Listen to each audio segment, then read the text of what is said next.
Perfidy is the exact opposite of loyalty. It means treachery, untrustworthiness. So a perfidious person cannot be trusted. This breaks down into two Latin root words, per meaning to ill effect, and fides meaning faith. So breaking someone's faith is an act of perfidy. Nowhere do you find more perfidy than in politics.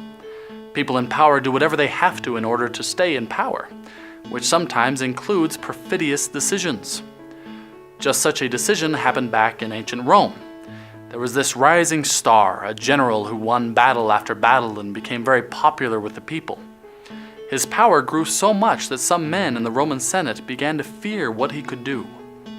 So, even though he had committed no crime, they committed an act of perfidy against him. They broke faith and betrayed him. They stripped him of his titles, revoked his right to command, and ordered him to disband his armies. Naturally, the general was outraged by this treachery, this perfidy. So rather than disbanding his armies, he instead ordered them to march towards Rome. Now in those days, it was an act of treason, absolute perfidy, to enter the central Roman territory with an army. So although he was incredibly mad, this general stopped right at the border, a shallow river called the Rubicon. It wasn't much of a barrier, his army could have crossed it easily.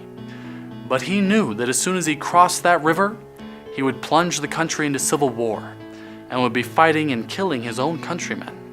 It was the point of no return. So he stopped and pondered his own act of perfidy and whether he was justified in it.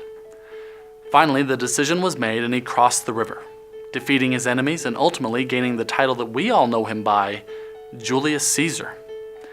Still today, there is a phrase in our language that comes from that moment as Caesar pondered his perfidy.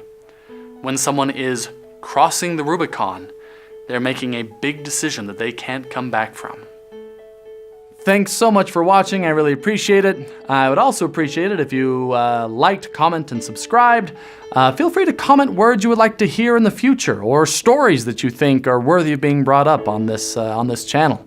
If you would like to know more about me, my books, or anything else going on, please check out lanceconradbooks.com. Thank you so much.